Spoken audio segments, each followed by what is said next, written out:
Oh, another brave soul. Or perhaps simply curious. Hard to tell with your kind sometimes. I am Lotloriel Sunwing, Ranger of the Silver Covenant, loyal to Lady Vereesa Windrunner and regrettably an expert in witnessing how arcane brilliance often turns into catastrophe. The shadows are shifting. From the shattered remains of Karesh, their tendrils now creep toward Azeroth itself. Illyria Windrunner and the Locust Walker await us in Dornogal. Our time grows short, champion. But before we march into the abyss, perhaps we should have a little chat about Manaforges and the mistakes that shattered a world. Ah, I see the curiosity in your eyes. Few among the younger races ever bother to ask about the true dangers that lie beyond the veil of our world.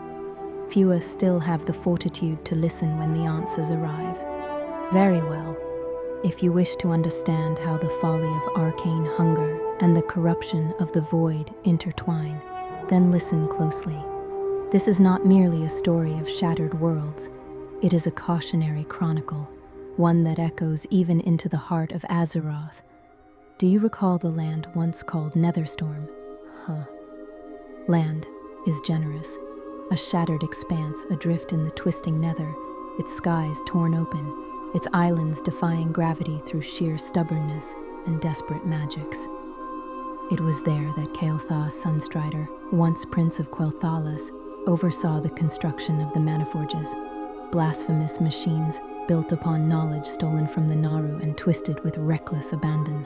I still remember the first time I gazed upon one of those monstrous constructs, great conduits of copper, silver, and mana-infused crystal, energy arcing like lightning, engines screaming as they drained the raw essence of the twisting nether.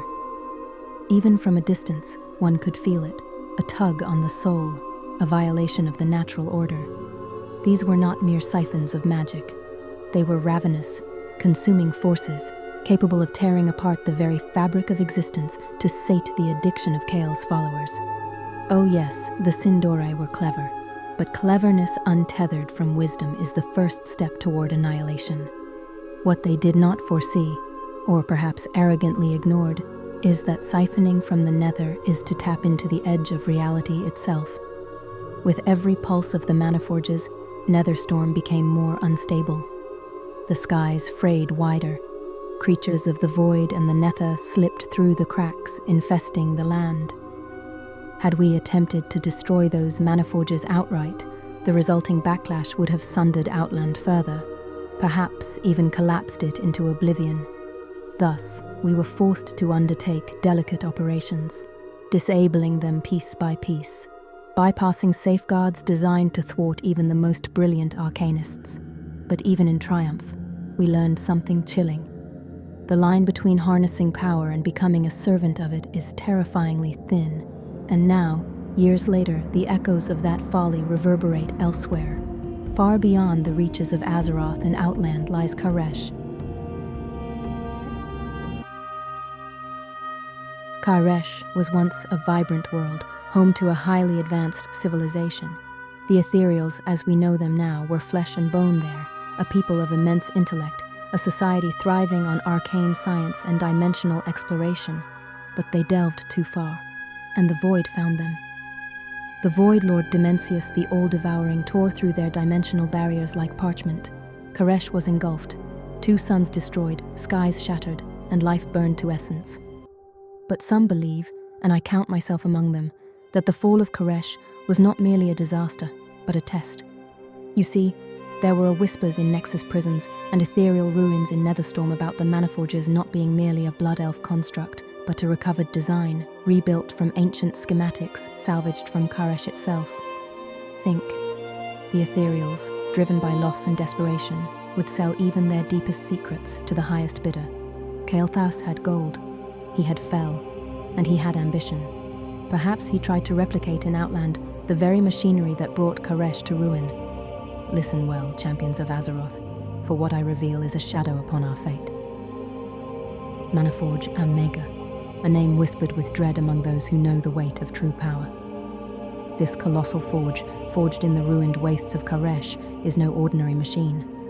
It is an engine of unmaking, humming with a sinister radiance that chills the soul. At its core, the forge devours the shattered remnants of a fallen world, siphoning raw arcane energies and weaving them into a terrible power. But this is no simple siphon. The forge's true purpose is to awaken Dimensius, the all-devouring, a being of incomprehensible hunger who once laid waste to Karesh itself. Guarding this unholy construct are relentless sentinels like the Plexus Sentinel, purifying incoming energies and ensuring only the purest arcane flows into the forge's heart. The Lumithar weaves living silk infused with magic, binding the ethereal souls that the soulbinder Nazindri captures and reshapes into the Shadow God, an army born not of flesh but of twisted soulcraft and servitude. Forgeweaver Araz manipulates the flow of power with deadly precision, feeding Dimensius with stolen energies even as he prepares to sacrifice himself in a final desperate ritual. The Soul Hunters, Adorus Duskblaze and his dark allies, consume the void energies, sowing chaos in their wake. At the Nexus King Salhadar, once a sworn defender of Karesh, now a dark servant who has pledged himself to the very being that shattered his world. From atop his mighty royal voidwing, he commands legions of Shadow God, crushing all who resist and calling down cosmic annihilation upon the land. Within the forge's deepest chambers, Dimensius stirs, the all-devouring, sustained by the dark power of the forge, inches closer to breaking free, threatening to unravel the very fabric of reality itself. This is Manaforge Omega, a blasphemous heart of destruction, an engine not merely of death, but of oblivion. Should it be allowed to complete its dreadful purpose, all we hold dear may be lost to a void without end. But now, gaze beyond, to the shattered remnants of Karesh. There, Manaforge Omega rises, not just a siphon of arcane might, but a blasphemy against the very fabric of reality. In truth, the Manaforges of Netherstorm were but children's toys compared to the cosmic abomination that is Omega. One was reckless power, the other is annihilation incarnate. One could be fought and won against. The other, if left unchecked, will see Azeroth itself erased from existence, not broken or burned, but forgotten, a whisper lost in the void. So steel your hearts, champions. The Manaforge Omega is not just a forge, it is the shadow of the end itself.